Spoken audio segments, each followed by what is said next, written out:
Happy Monday, everybody. Thank you so much for downloading or streaming the Be Our Guest podcast. We've got a great show for you today. Of course, it is Trip Report Day, and we're headed out to Portland, Oregon with listener Sammy, who is celebrating her first Dopey challenge. That's right. She ran 48.6 miles a couple of weekends ago down at Walt Disney World. Now, she is a veteran when it comes to Run Disney. She's run a full marathon before, but she put it all together, the 5, the 10, the half, the full, and got the ears, the 6 medals, and more importantly, the memories with friends and family. So we dive into that. She has been a high-level athlete in the past, but not when it came to running. She was a fencer for the U.S. So we talk about that transition, what got her into running and specifically Run Disney, her crew that she traveled down with, a big group, and why she had to be a little bit selfish to achieve these goals. Great costumes she ran in for all 4 races, the logistics of it all, and what she's looking forward to this coming weekend out at Disneyland as she takes on the Dumbo Double Dare. This and much more coming your way on today's show. Don't forget, today's podcast always brought to you by the Magic for Less Travel. We'd love to help you plan your next Disney adventure for no additional cost to you. Check out all the details today over at themagicforless.com. Please also use our Amazon affiliate link when you shop online. That one extra click supports everything we do throughout the year. It's beourguestpodcast.com/Amazon. And thank you so very much to our Patreon supporters. You guys make this possible. We could not do this without you, so thank you very much for that. You can support us as well, just $5 a month. And for that support, you get a bonus show called Mike in the Midwest. Come over this week. We'd love to have you. Patreon.com/beourguestpodcast. Ready to take a trip to the world? You found the Be Our Guest Walt Disney World Trip Planning Podcast. This is where your memories come front and center on our podcast stage.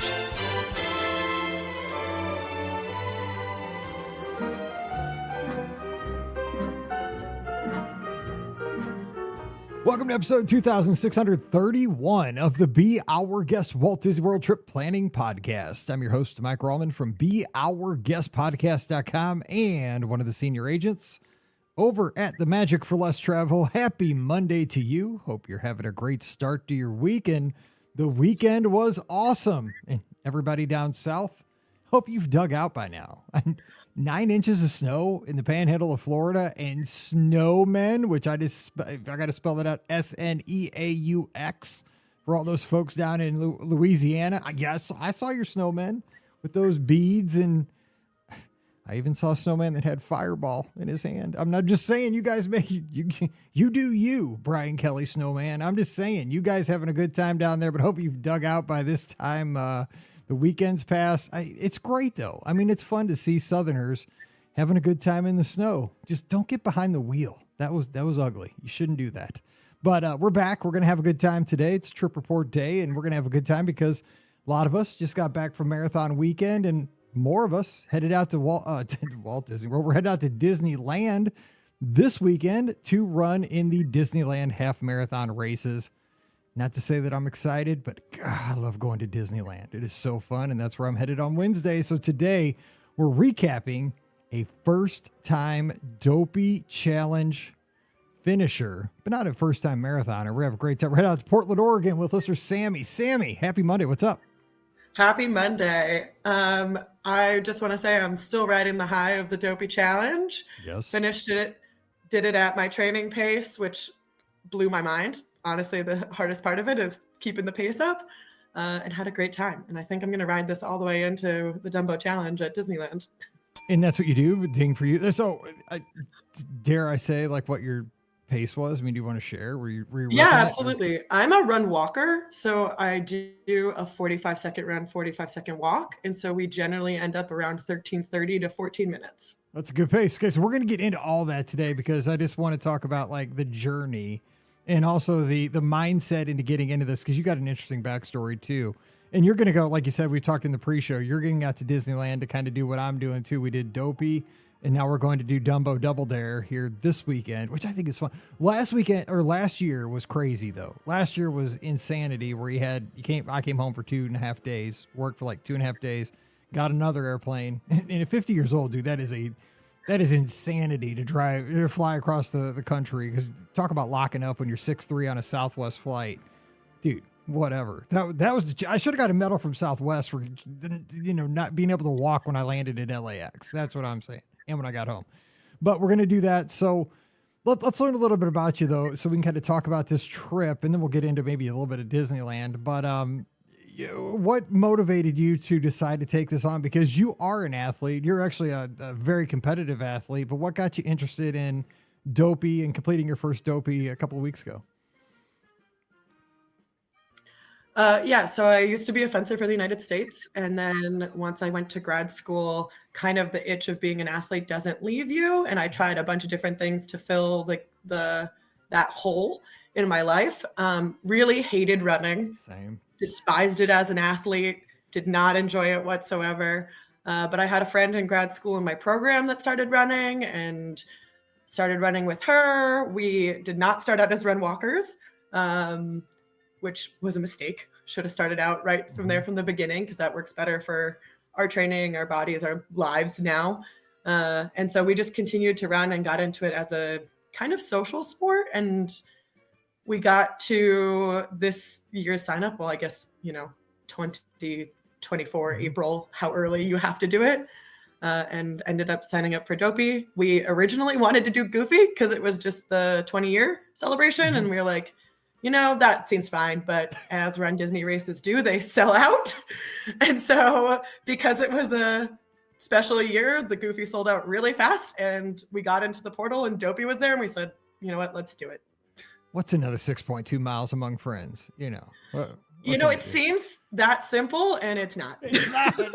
It's the lack of sleep for 2 more days. Yes. And, you got a whole other, you got to take off more days of work, and it's going to be more expensive. There's a lot more. You're exactly right. There's a lot more to think about between Dopey and Goofy.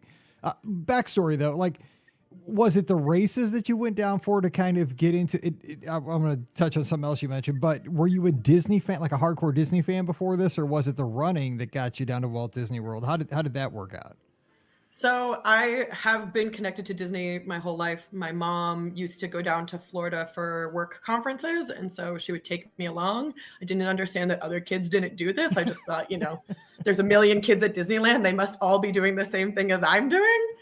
But she is one of the original Goofy runners. 2 years ago was when she finished her perfect status. She's in her 70s now. So she made it 18 years into the perfect status for Goofy. So she really was kind of the inspiration between mending or putting both running and Disney together. So she's probably extremely excited that you just did your first Dopey challenge, because it's almost like, like a metaphorically passing off the baton within the family there. Yeah, very much. She spectated both the half and the full for me, and she met us at 3 different spots on both races. So I had basically been a professional Run Disney spectator before I turned into running. So I got to give her that knowledge, and she gave me her running knowledge. So let's talk about the planning of this. So you obviously knew what was going on with this. You had lots of experience with this. You'd seen it. You knew what to go. You didn't go into this. Obviously, first Dopey challenge. Congratulations, by the way, because that's a huge accomplishment. It's amazing. I love what you said. You're still running the high. And we talked a long time in the pre-show before we started recording. I said, I do miss now that I work from home. I have nobody when I get home with my medals and I'm wearing my ears on the show today because why not? No, I don't get to share them with anybody. Once I get home, I work from home, except for Riley, the dog, and my wife and my kids. And they don't care. They're just stop, they're just who cares? They're just, they don't care. When I was a teacher though, I got to, show my kids my medals, and they thought I was an Olympian and all that. And I get to make up stories, tall tales. I just called them. I didn't call them lies, just tall tales. But you said you're kind of going around. You're still on that high, which I think is it's there's something to be said for that, because it's a huge accomplishment. Whether it's your first 5K, first 10K, whatever race you run at a Run Disney event, when you come home, you should wear that shirt, that medal proudly, and share the experience with everybody back home. When you said that, it warmed my heart, because that's really what the Run Disney experience is all about. Yeah, I work for a tech company, and so there's a lot of meetings and whatnot, and I've actually changed my meeting photo to be me with my medal because I'm just so proud of it. And then people ask, and you get to tell them, and I pretty much all of the time, the look on their face of just kind of pure shock and horror of what the Dopey challenge is. I just go, yeah, I'm really cool. I did that. Usually it's why, and it's well, why not? That's what I say, and yeah. And she's like, well, have you been in Missouri in January? It was just 3 below air temperature. Like I'd rather run 48.6 miles than be in that. So Granted, like, this was a pretty cold Dopey challenge. It was, yeah. But it was actually, okay, so let me ask you this, because you were out there. I thought it was pretty decent once we got going. Now, standing in the corrals, very cold, uncomfortable, not great. But once we got going and your body kind of warmed up as you started getting into the activity a couple miles in each morning, I thought it was pretty, because I've been out there many years where it was super hot. So I'd much rather have the cold. Once you get warmed up, you're good. If you dress, because I know how to dress when it's cold. Like I have the Nike combat stuff and, like I look like those football players that are playing in Miami, like the guys that are never exposed to cold weather. Like I didn't have the whole, actually I did have the whole like ski mask thing on. The whole thing goes around your head. I wore that a couple of mornings. I'm not going to lie. I don't like the cold. So I have layers. I was warm. I was definitely not cold when I was out there once we got going. But what did you think it was cold on the course? What did you think? No, so I warm up pretty quickly when I run.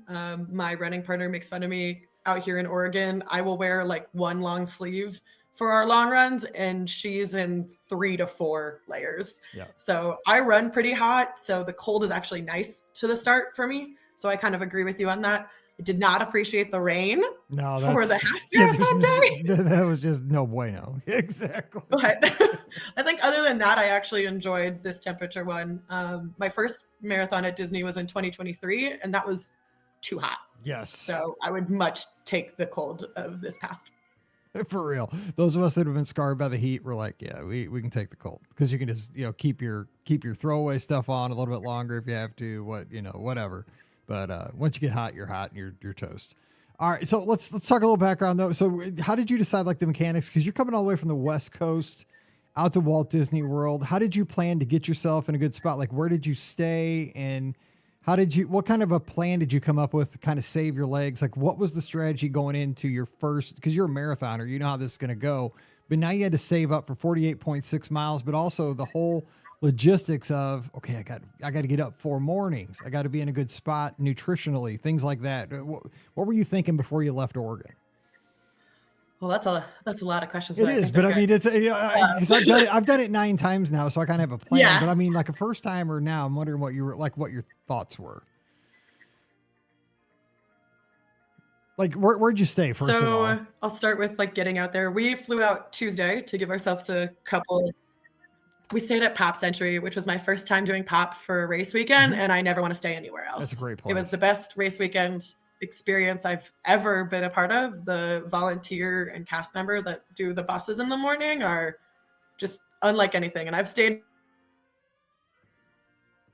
moderates for races. I've stayed deluxes for races, and Pop was incredible. We got really lucky with our rooms too. We were the first building. We were building 1, and we were facing the parking lot, and we were on the first floor. So we got prime optimal. It was super quiet, no issues with like the rooming and situation. We got out there 2 days before. We knew that we weren't going to do park days on the 5K, 10K, and half days. We were like, we're going to need naps. We're going to need to not move. We're going to need to like kind of manage it. My running partner, though, has 2 small children. So her husband took the kids to the park during that day. Her in-laws came to help with the kids and do all that. So we really like reached out to folks being like, hey, we're doing this. We need support. So we had a large group that was with us. So that was like a part of the plan that we knew going in. And then food-wise, I have a pretty, not specific, but routine breakfast for runs. You kind of, once you get into the long distance run space, there are some breakfasts that just don't work. Yes. You do not, just for like folks who are getting into this, you don't want to experiment on a race weekend, dude. You want to go with tried and true. I mean, I'm like that the whole life. Like I do the same thing every day of my whole life. I'm such a creature of habit, but do not mess around on a race weekend. Do the same thing. Yeah. So I brought my breakfast food with me. Yeah. Smart. I brought everything to make the same breakfast that I eat normally for long distance running. Brought enough for me and my running partners to just kind of like have that, know we have it and be solid. So we weren't going to like play around as much. Nice. And I mean, the best part of it was planning out all of our costumes. We were like, if we're doing this, we're going all out. We're doing costumes all of the above. So that was another part of the planning that So was really fun. You did a costume even on the full marathon? Mm-hmm.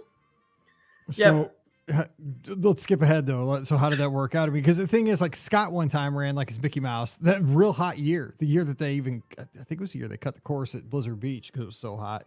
He ran like in the full Mickey mitts and like the black like top. And I was like, dude. Because I mean, I will wear the hot dog suit on the 5K. That is that's where I draw the line. Like, I'll be a hot dog for a 5K. It's 3 minutes. It's 3 miles and usually about a half hour for me. And that's it. You know, the 10, the half and the full, I'm always wearing a t-shirt and shorts and that's all. If I can get my carcass to the finish line with that, that's good enough. Like I see people that are committed to those costumes. I'm like, God bless you. So what'd you guys do? What were you? So our costumes definitely got progressively less intense as you got to the longer mileage and kind of went more into the bounding style by the marathon. Right. But for the 5K, we dressed up as Disneyland trash cans. Oh, my running partner's awesome. Yeah, my running partner's son is really into construction, all of those things. And so when we went to Disneyland, he just loved all the colors on the trash can. And now you can get those like salt and pepper shakers. Yes. So he was like all for it. So he wanted us to be trash cans. I was the trash can by Pinocchio in Disneyland, and she was the trash can for It's a Small World. So that was probably the most elaborate costume because it had like a foam harness to make the shape. We had the trash can flap for it, all of it. And I'm going to wear it for the 10K in Disneyland. I was just going to say that. You have got to have that out there this weekend. I got to get a picture with you with that. So I got to, for my Instagram. So I'm going to find you. That's totally awesome. Okay, 10K morning. I got to get that. Okay. Yeah, I'm not going to wear the whole harness. I'm definitely not going to wear the whole harness for the trash can for the 10K because that, when you're running, even on the 5K, the minimal running we did was just like hitting me in the face. It was just very elaborate and intense, but the kind of the outfit should still work. So I'm still going to bring it for the 10K because that's still 6 miles. It made the best memories. Yeah, okay. It made the best memories because the PhotoPass people in the parks, generally not just the green tent people, there's some people that like pull you to the side for like special photos or try to get like less or more planned photos. And we were in Epcot and the person pulled us aside and we plopped down next to 2 trash cans and just took photos next to the trash cans as trash cans. So awesome. What a wonderful memory. I'll never forget it. And then our 10K day, we did Figment and Dreamfinder. She was Figment, I was Dreamfinder, and I don't think anyone knows who Dreamfinder is anymore. Well, like our audience does, but yeah, you're right. Yeah, outside of whoever's listening to this podcast, not a clue. Like just some dude in a beard, you know, exactly. Yeah, so I had the full top hat, the steampunk glasses, the penguin coat, all of it. So a little less elaborate, a little bit more clothing style outfit. It's a good day to wear it. I mean, it was chilly. Yeah. For the half, we did Haunted Mansion stretching portraits. Nice. So there was originally supposed to be 4 of us. It ended up being 3, but we could still do all the portraiture. We got really lucky when we ran through that part of Magic Kingdom because the hitchhiking ghosts were coming out from a break and they like lost it. They started like pointing at us. They knew exactly what we were dressed up as. And that kind of makes it worth it when like the character gets your outfit.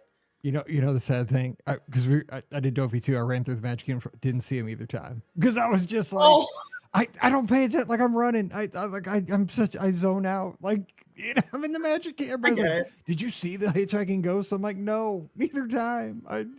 How'd you miss the hitchhiking ghost? They were coming out of the door right when we were going through where Country Bear is. And so it was just like this big celebration moment of like, oh my gosh, oh my gosh, oh my gosh. I'm so mad that I missed it twice because like through the hitchhiking ghost, like it's so like, I didn't miss the electrical water pageant. You couldn't miss that. That was huge. But because if I'd have missed that, then I cheated. I totally cut like a mile or something. So you know, and then our marathon costume was, there's 3 of us. So we were Hades, Pain, and Panic. Oh, nice. So we did have dragon wings. They got lost by about mile 6 because it was either hitting us in the head or just like kind of bobbing around in a way that was like too heavy and cumbersome. But one of our running partners is part of like one of the Run Disney Discords, and we had saw that Pain and Panic were characters as a photo op. So we were like, we're taking them off, we're holding them until we get this photo op, and then we're trashing them. And the characters were alternating with Hercules and Meg. And so when we got there, it was Hercules and Meg, and we were like, no, but the cast member was like, they may switch soon, to like warn folks who were getting in line. And I just remember turning to her and being like, I hope so. Like, I hope so. Yeah. And it happened. They came out maybe like 2 people before us in the line. And those lines go really fast. Yeah, I'm always surprised by how fast they go. And both of the characters just instantly recognized our outfit, got really excited. And it was just like another thing where you're like, cool, if the character gets it, I'm good. That's super cool. That because I do remember seeing Hercules. See, now I see they have the smaller stuff. I just missed the big old, like, the hitchhiking ghost on top of Country Bears, like big old stuff you're supposed to see. Totally missed twice. So any tips though for folks that are maybe going to do costumes? Like, one time I did run a princess with wings at 10K, and I was like, dude, never. That's when I decided 5K is the only time I'm dressing up. Cause you're right. I bought some wings at the expo because somebody thought it'd be funny. Like, oh dude, you're 6'3". You should get these wings at the expo and be like Tinkerbell, like a 6 foot. Cause our shirts are like that lime green. I was like, okay. Dude, I knew it was a mistake like a mile in, because those things, like, they beat me up the whole way. They just bounced and just like kept hitting the back of my head. And I wore them because I wanted to bring them home for my daughter, because Mallory was like 3 at the time and she got a kick out of them. But never again. So you're exactly right. So I learned, like, you got to think about that stuff, because it can make the race miserable if you don't get the right costuming. So any tips for folks doing costumes? Disney bounding counts. for one. Absolutely. Any sort of bounding costume totally counts. People recognize it regardless. Like, people really know the character colors, so you're still going to get the good interactions from either other runners or cast members. For wings, I can do a really light wing, but I think like 2 to 3 pounds is probably the limit. And because again, it'll just start like hitting you in the head or anything like that. And then for shorter races, go all out. Go all out. Honestly, I thought the Dreamfinder outfit with like the giant top hat was going to annoy me. I thought the suit was going to annoy me, but it turns out that clothing style costumes, really easy to run in. I didn't have any issues. That the hat got a little tight by the end because the blood's pumping and you've got this top hat on. But those style costumes, didn't really bother me at all. So if you want to do something, I'd lean more on like the more clothing style accessories. And I train with some things in my hand, so props were pretty easy. So because I can just carry the prop while I'm running. So props easy, clothing easy, wings definitely have a weight limit. Yes, because these wings I bought at the expo were like light up wings. They had a battery pack. I was like, oh dude, what am I doing? Like, they're so dumb. I still have them in my storage room over there, which Mallory played with them like twice, and she's 17 now and has a car. Like, those things, I need to donate them. Like, they're done. So one other thing I've always been curious about, because you had a lot of stuff going on, like logistically, you came all the way from Oregon with like all this stuff, like wings, top hats. Dude, you were a trash can. Like, difficult to get all this stuff out there, like intact and still like looking good. I mean, because I had all this throwaway stuff that I was worried about just making it just crumbled up in a suitcase. Like, how do you do that? We had a separate suitcase for the outfits, and so they kind of had their own space. The top hat came in my carry-on purse, so my purse was just basically holding a top hat, and then I had thrown my wallet and stuff into the top of the top hat, so that didn't look like your regular traveler, but that was where it fit. Exactly. Like, this lady's carrying a top hat on. And just know that some of this stuff is not coming home with you. Like the harnesses, once we knew that we weren't going to like fully wear the harness for any other race again, that did not come home with us. So that helps too, because you can gain space back. Cool. So let's kind of jump into like other stuff around the weekend, like the expo. I don't know what your experience was with that. If you went over maybe and got your shirts, did some shopping at the Run Disney part of the expo. Maybe you got some bites over there, drinks. I don't know. What'd you think of the expo experience? So this is my first time for a Run Disney race having to be there on day one. because I'm not usually, if you do the challenges, that 5K day buffer is really nice and you don't ever get the like crazy virtual queue first day of it all. My mom was running the 10K and she's one of those kind of people that like needs to be there early and get it done. And she got there and she was like, don't come. Like there's too many people here. She ended up saying it took her about 2 hours to get through, to get bib, shirt, even get into merch and look at it. So we just kind of waited a bit, came later. We knew that we were sacrificing probably some of the merch that looked the most interest to us because so many folks prioritize that and get there early. And we were just said, you know, we wanted the expo to be a nice experience versus chaotic. And there was still a ton of people. Tons and tons of people. So ours was really a get in and get out kind of one. We did the walkarounds on the expo floor, kind of looked at what the freebies were that people had out. Yep. Anything that we knew that we were missing. And then just kind of got out of there. So did you like the designs like on the shirts and stuff this year? I thought they're pretty sweet. They're pretty nice. I liked them. Yeah, I know some folks were very passionate about the colors. Yeah, the colors. I mean, people really wanted that Dopey shirt to be purple, which it's kind of growing on me though. Now that and once I saw people wearing them around the parks, like, the yellow's okay. Like on Instagram, I was with everybody. I'm like, it's kind of ugly. But once people had them on Sunday, I was like, it's not so bad. It's okay. I also felt like once I was wearing it, I didn't care. Yeah, exactly. I earned that sucker, dude. It could be puke yellow. I don't get, it could be the worst color. Dude, I earned this sucker. I'll wear it, whatever you give me, except like Kansas blue or something. Sorry, Kansas fans, but like I just say it. Like it was like, I mean, 'cause I did wear a blue shirt on Friday, whatever the 10K was. Like once you earn that race, I was gonna wear it. It's one of those things. But yeah, I think everybody freaks out on Instagram, and then once the day comes and you see everybody wearing, I'm like, oh, that's okay. I think that's the Disney community. To run Disney, that's like one of the more beautiful things is just the community. Yes. So I didn't love it, but then once I was wearing it, it's like a totally different story. Because as you mentioned, like anyone in the park that you see with it, you're more than likely to like congratulate them, start up a conversation, and it's total strangers, but you're just doing the same things because you're just so happy. Oh yeah, and then like when you go back to the airport, right on the, you're walking through the airport. Yeah, it's sad. You're getting ready to go home, but you see somebody with their medal, or you see somebody with their ears, see somebody with their Dopey shirt or marathon shirt, even 5-10K shirt, whatever. You give them the old head nod.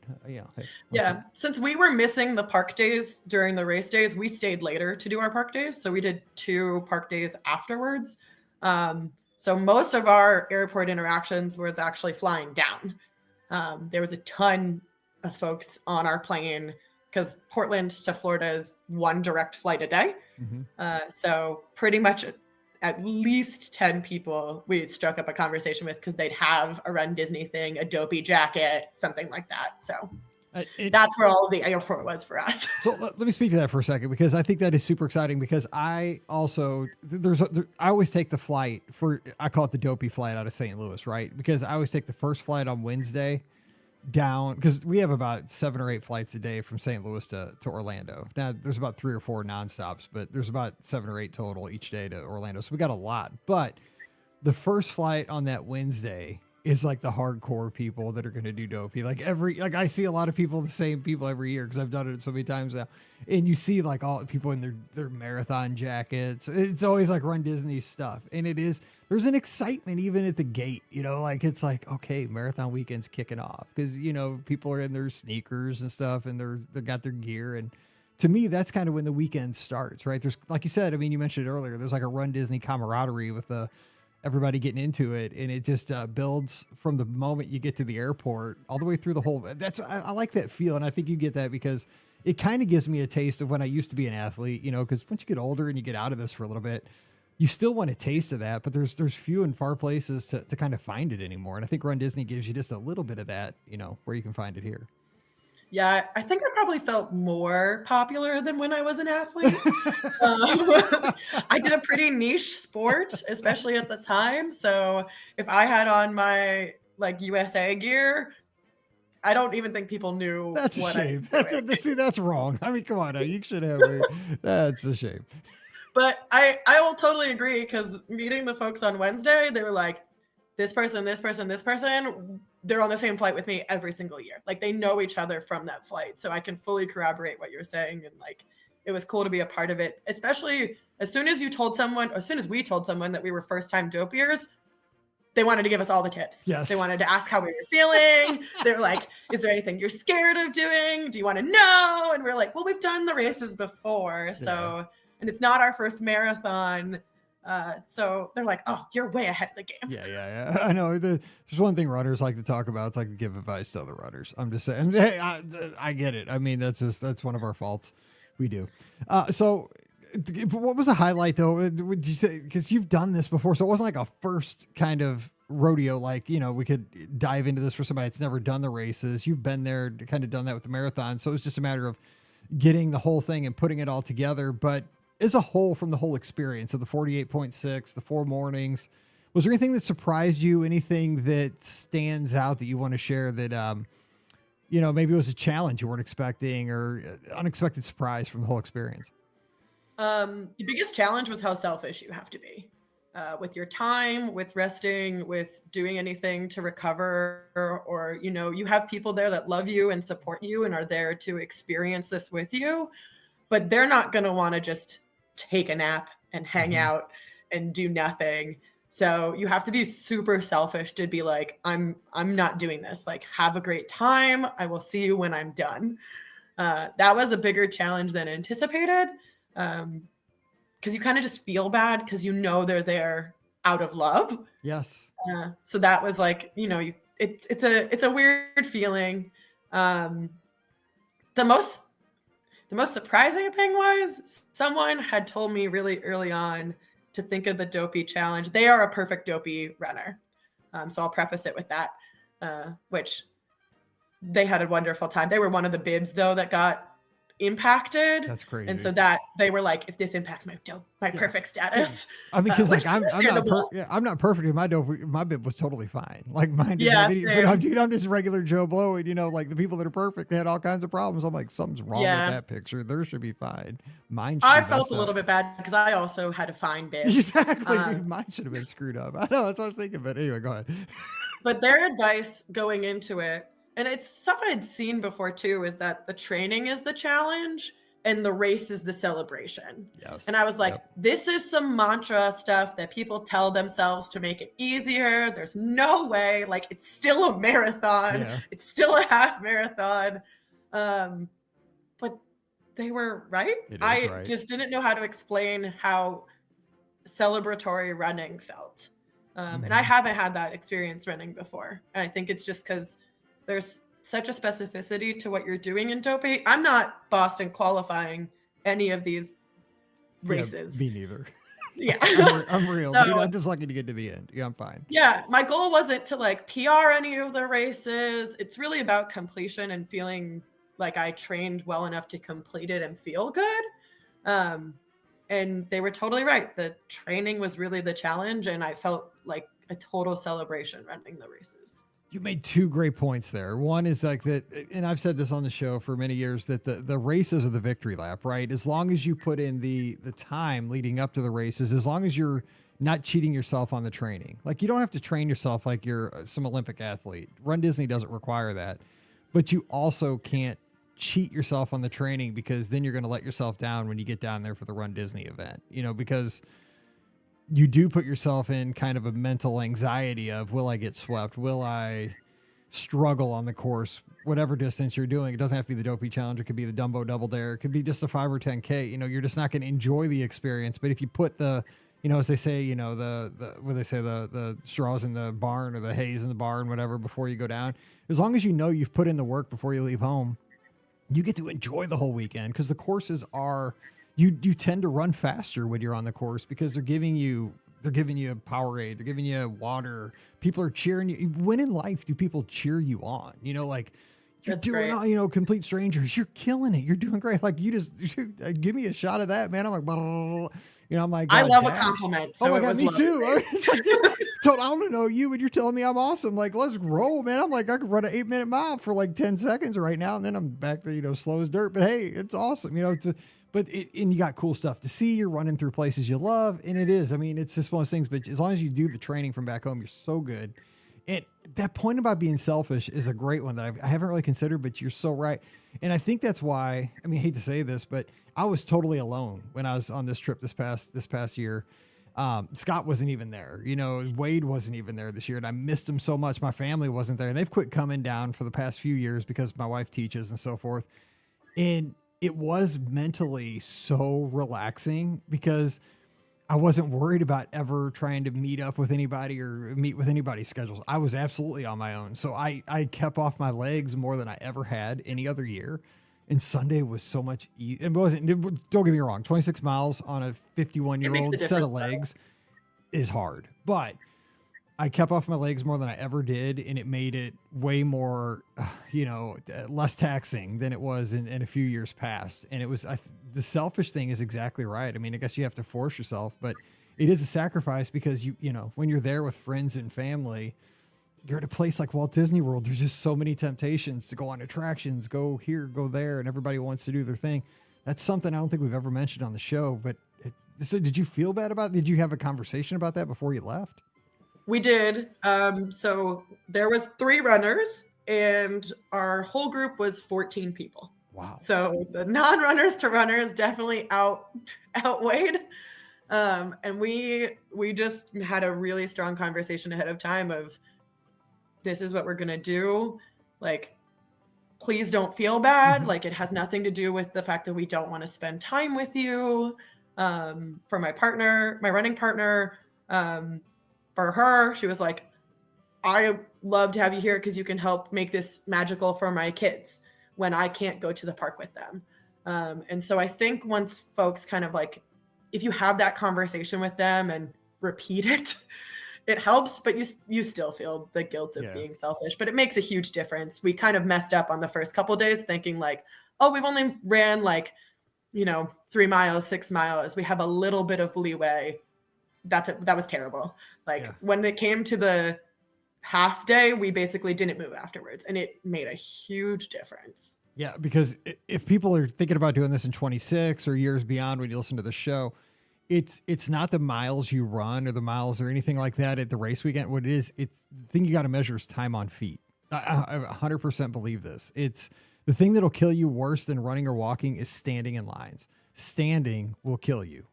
Seriously, as far as you're running, because if you think, I can just go and ride a few rides and all that, standing in a line for Space Mountain Space Mountain will kill you. Forget that.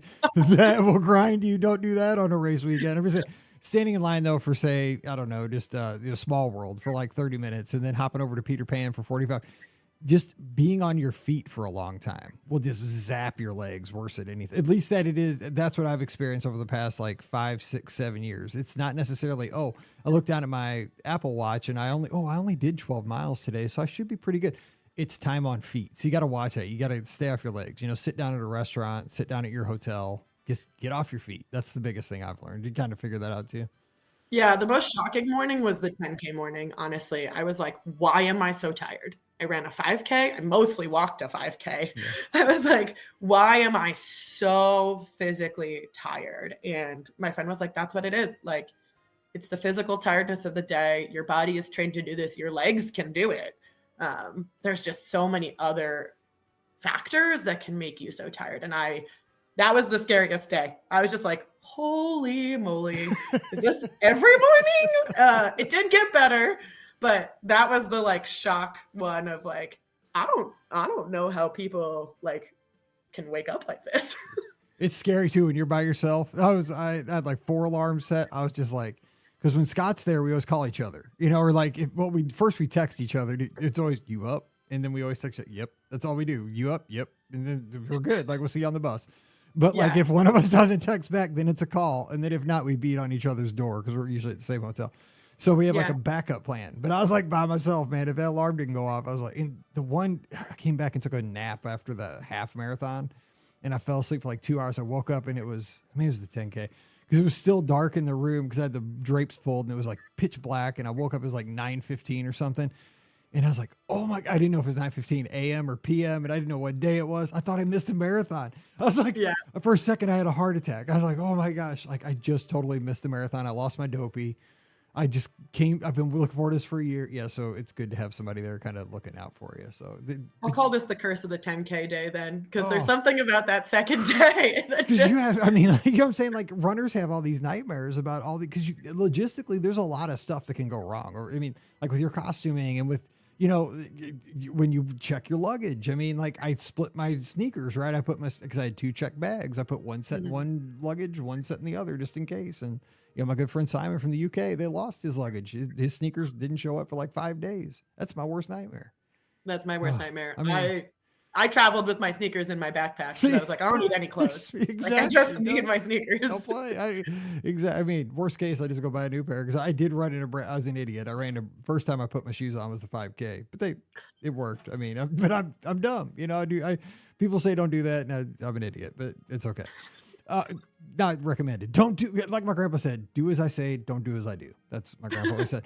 Okay. So so dining, you said you have some like allergies and things like that. Yeah. So with running though, again, do as I say, don't do as I do. I eat like garbage all the time. So I'm pretty safe when it comes to eating at Walt Disney World over race weekends. I don't think about it too much because in my real life, I don't eat that great either.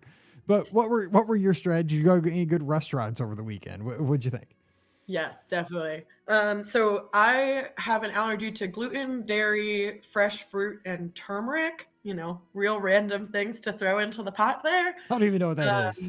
To be honest, I have no idea what that is. Turmeric is generally what gets put in curries or things to give it like a yellow-orange color. Okay. My body decided, no, thank you. Yeah. So thankfully, Disney and especially Walt Disney World is really incredible when it comes to food allergies. And so since I've gone, I knew some restaurants that work for my allergies pretty easily. And we were in such a big group that what we did was sort of just schedule one big family meal a day. Good idea. And so for the 5K and 10K days, we did it as a breakfast. Like we did like a character breakfast, one of the buffet breakfasts. That was like the time to do it together and kind of overload on breakfast food. When that was like enough because you might. I don't feel like I need as much of specific nutrients for those races. Mm-hmm. Then for the half and the full, we did a dinner at Il Molino at the Swan. It's their Italian restaurant. And I'd never been before. I knew they had gluten-free pasta options. Really underrated. I feel like most people think of the Trattoria as like the Italian option or go into Epcot and go to Italy as the Italian option. So getting a reservation was super easy comparatively. And that was our like Italian meal. And then hands down, the favorite meal and the one that I felt the best with the running was for the marathon. We did Sebastian's Bistro. Really? Interesting. Yeah. So it's an all-you-can-eat Caribbean inspired meal. So there's chicken, pork, steak, roasted vegetables, plantains, bread service, all the above. Like pretty much anything someone tells you is what's a good type of food to eat for fuel is at Sebastian's Bistro. Mm-hmm. And you kind of get it unlimited. And it's one of the cheaper priced fix options. So I might be giving away too much of my secrets here, but it was the best meal. Everyone in the group was like, this is the best meal of the trip. All of us as runners felt very nourished the next day. I felt like it was a really good, solid one. So while I dismay to let it out in the world, especially if you have allergies, it is so good as an allergy meal. And that's a great, you know what, that's a great place to go because one, it's easily accessible from so many resorts via the Skyliner. Because like Europe Pop Century, it's great from Art. It's great from obviously Caribbean Beach, the Riviera, any Epcot area resort. You can just hop on the Skyliner. And I've been there too myself. I that's a great place. It's beautiful on the inside and the food is, I mean, I don't have any allergies. I love it. Like it's very fresh. It tastes very fresh. Like food's so good. Yeah. Another part of being selfish, we only planned meals that minimized walking. So if it wasn't directly off the Skyliner, we weren't going. Nice. Like if it wasn't either at the hotel or we can take the Skyliner and we're within, a half a mile of a walk, we weren't going to book it. That was another just part of the being selfish that we had to say, like, they're like, if you want to go to this other thing, do it on the non-family meal day. We are not going. That's a good call. Because let me ask you this, because I want to ask you a little bit about what you look forward to for this weekend coming up at Disneyland. But as we kind of put a bow on Dopey, after you finish the marathon, you get the medals, you go through the challenge shoot, you know, you have your 6 medals, you got your ears, you've completed this whole sleep deprivation study and running all these miles and all this good stuff. You know, you have that celebration, right? You've done it. You've been looking forward to this for quite a while now. How did you celebrate? Like, because now you can quit being selfish, right? You get to be with the family. You get to celebrate with your running partners and everybody. So did you guys go to a park? Because now you don't have to worry about those kind of things. So what was, because you said you stayed longer. So what was the post running like? How did you kind of bring it all home? Yeah, due to park reservation systems, we had to split up because some people were on annual passes and whatnot. So after we were done, we split up and some of the group went to Magic Kingdom and some of us went to Epcot. Not a very long night because that first one after you're quite tired. And then we just did full days the next 2 days. We did park hopping. I think I walked about 9 miles the next 2 days, both. But I said, doesn't matter. Yeah. The legs can be burn them. As tired as they want now. I don't care. I'm going to do it. So the celebration was more just like getting to be in Disney. We didn't plan anything specific. We wanted to plan a massage, but missed the window and decided, you know, whatever. Okay, I actually, after my first marathon, I did it. My wife got me a massage at Grand Floridian, and like it was this big deal. You know, I fell asleep right away. So, dude, it's the most expensive nap I ever took. So, you know, that's helpful because we were a little bummed that we like just didn't get it correctly. I was out like a light. But I think just for us, it was getting to be there with the people that were supporting us the whole time because we couldn't. So that really was the celebration. And kind of, I've done so many Run Disney trips where you get there, you integrate a little bit of parks either before or during, and then you leave either that last race day or the day after. Very much recommend doing your Disney trip after the races. It was so much nicer. Yeah, see, I always leave that Monday morning. Yeah, I said that I was gone. Like I went to the Magic Kingdom that Monday morning, got a cinnamon roll and a Coke Zero, got a couple of pictures of Brother Castle with my medals, and I had a noon flight. You know, it's like, But I mean, you know, it's because it's so long. It's really hard to make the sacrifice when you got to work. You know what I'm saying? You're there on Wednesday and you got to really kind of scoot on Monday morning if you got to get back to work. So you played the game right. Yeah, I wanted to do the whole like 6 medal photo. I see everyone do it. I was super envious of it. You see folks in all the parks with it. I couldn't get myself to carry all of them in. So I brought my Dopey medal, and the best photo pass one that I got with that medal wasn't where I thought it would be. Like I did some of the Epcot ball, I did Magic Kingdom on the other days. If you don't notice when you get off of Kilimanjaro Safari, there is usually someone who's a photo pass right at the warden's hut there, and everyone just walks right past this person. They don't realize that they're a photo pass cast member. So we did it there, and I got the best photos I could have gotten because this person could spend so much time with me because everyone kind of just doesn't realize that they're a photo pass person. Well, that's cool too because everybody sees, you know, everybody in front of the partner statue, everybody in front of Cinderella Castle, they all start to look the same, right? But yeah, I love when somebody's in a different place. Like, oh, that's interesting. You know, I did all of those, and the best photos are at the Warden Hut on Kilimanjaro Safari. I think my favorite one I took with my dope, because I did a lot of them just like selfies, because I'm just like, you know, just the Dopey medal. I took a selfie like at Coronado Springs in front of like the chandelier in the Grand Casino lobby, because, you know, like everybody has the same ones. And I like that one, I think, the best because it's a pretty chandelier. You know, it's a cool background. So you got. And as I said, it's now my work photo that they see at meetings is me and my medal. So that's part of it too. What's that all about? So kind of transitioning to this weekend as folks are hopping on planes this week and hopefully listen to our show as we travel out to the West Coast. Now, have you done the Disneyland half marathon? Did you do it last year or anything like that? I did. I did both of the Disneyland ones. That's a lot easier for me being out in Oregon. Yeah, it's in your backyard there. So what'd you think of last year? Because I was out there too. Good stuff. I'm a huge baseball fan, so the first one in January, just skirting outside of Angels Stadium, like hurt my heart a little bit.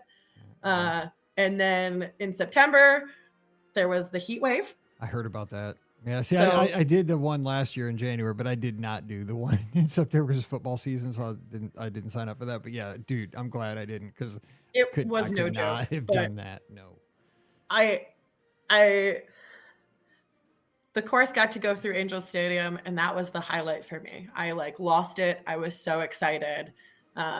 That's just like a really special part of the Disneyland course that they get to offer. I say all this, but the Disneyland one this coming weekend, no Angel Stadium, no even like know. looking near it, no going close, no waving to it. I know. So I'm a little interested to see.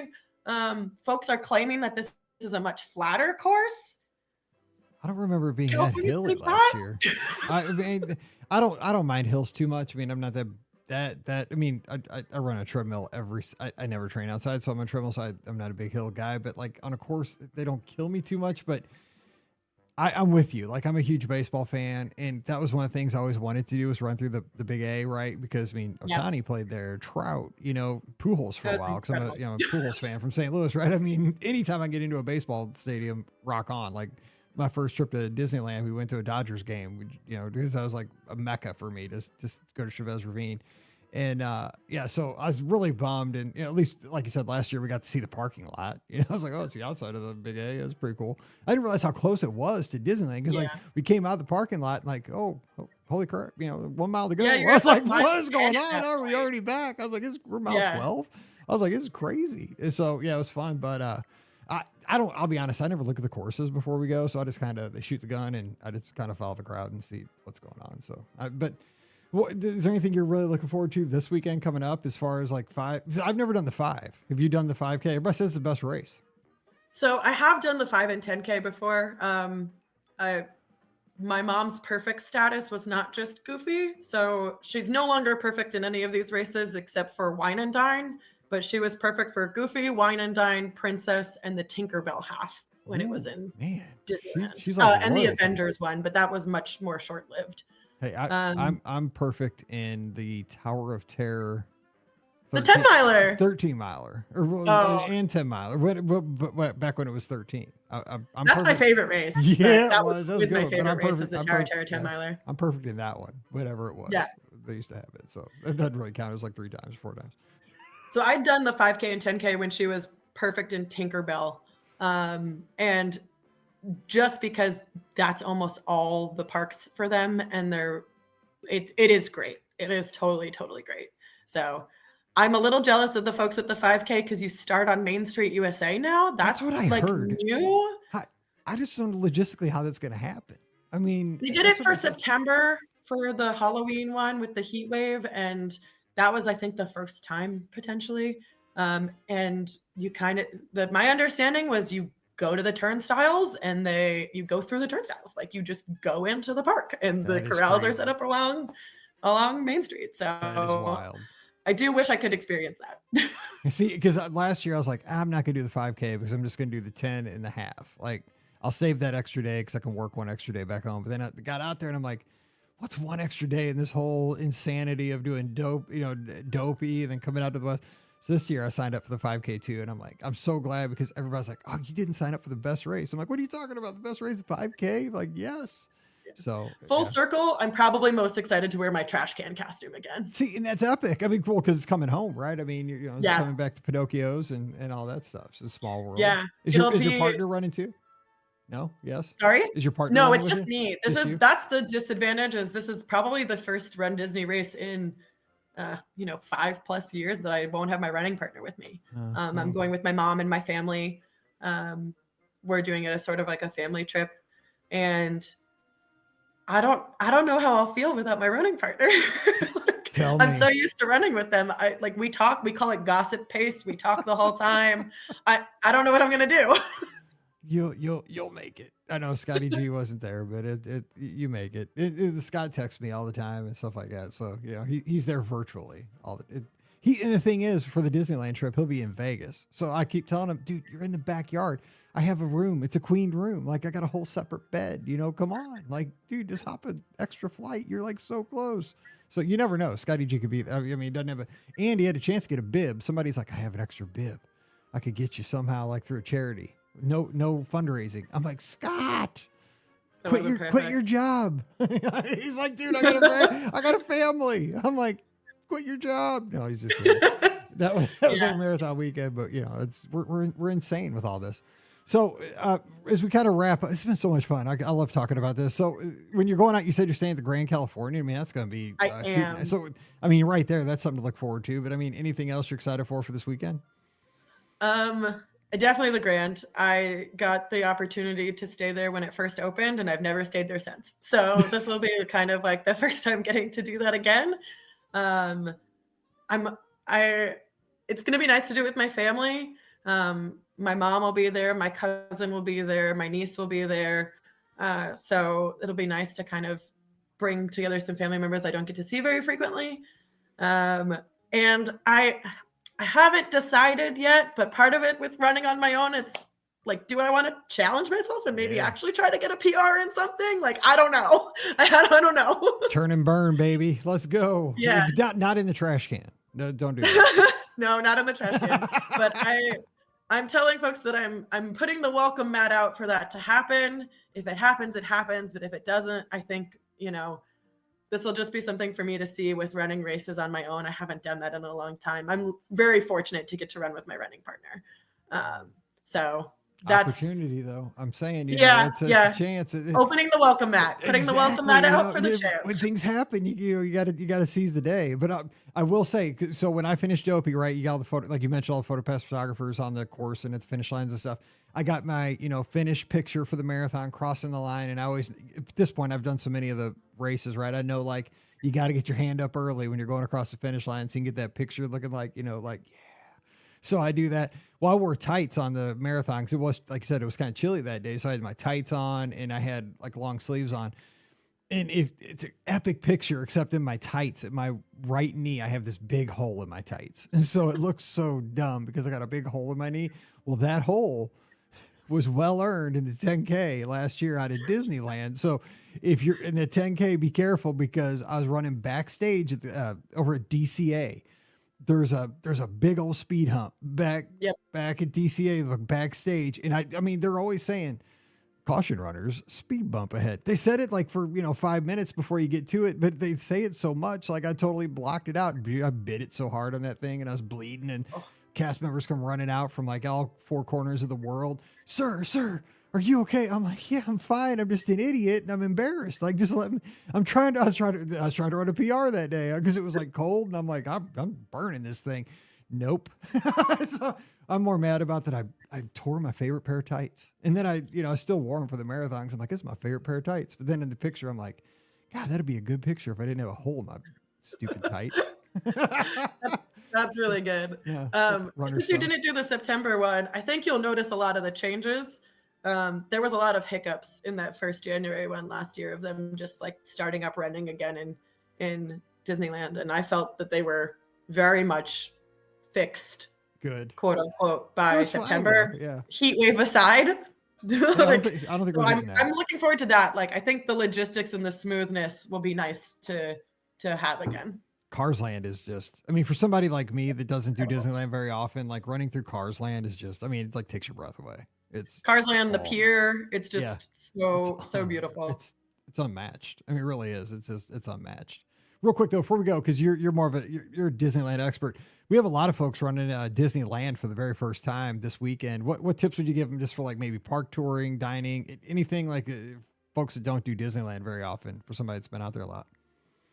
Disneyland has some pretty good like meal deals for Fantasmic. So get yourself like I think we talked about Rancho del, I can never get it correctly, but that's what I call it. I don't know if I'm saying it yes.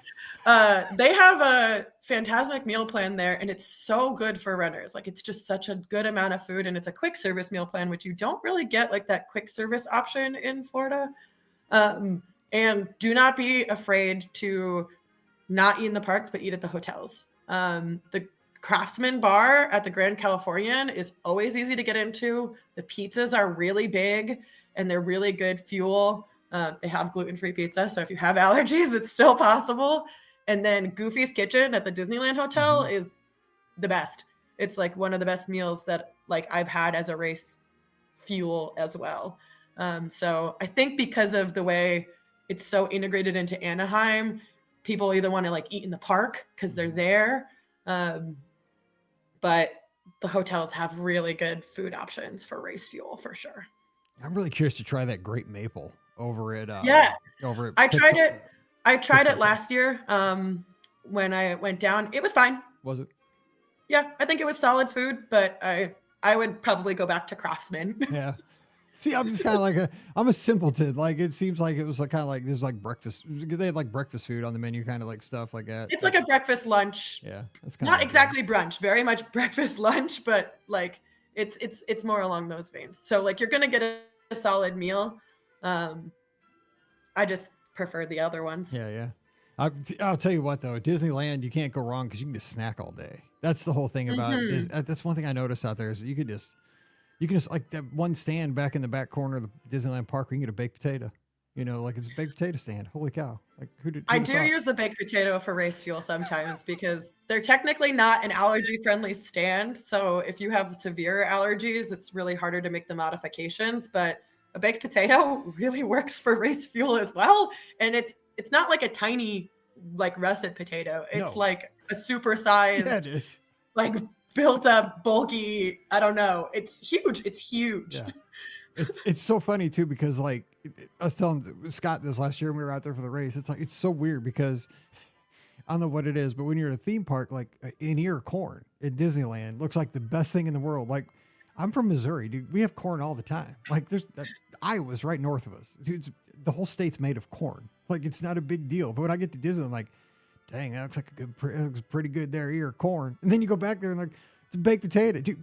Baked potatoes are plentiful around in Missouri, but I go back to that little corner. I'm like, holy smokes, that looks like the greatest snack of all time. It's a baked potato with like chives and cheese and bacon bits on it. I mean, I could have that here at the house anytime, but it looks better at Disneyland. I can tell you that. That's how I feel about all the Cozy Cone locations too. Yes. That's all simple food, but something about dill pickle popcorn, I'm like, greatest food ever. Ever.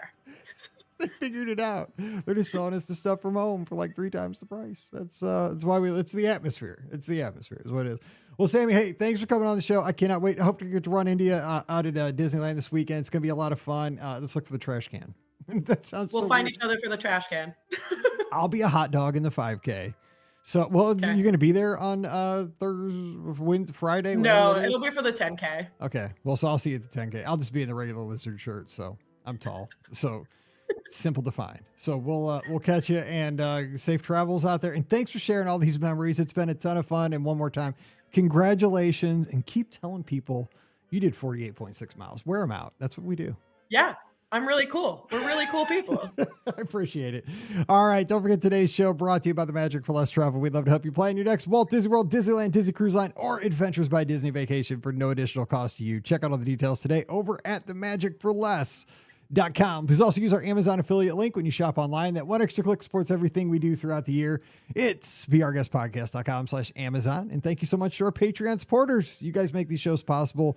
We could not do this without you. You can support us as well, just $5 a month. And for that support, you get a bonus show called Mike in the Midwest. Come over this week. We'd love to have you at patreon.com/beourguestpodcast. Give me a follow on social media because I'm going to be posting all kinds of pictures and videos from the Disneyland Half Marathon event starting on Wednesday. I'm at Be Our Guest Mike. All that stuff will be on Instagram, so follow me over there.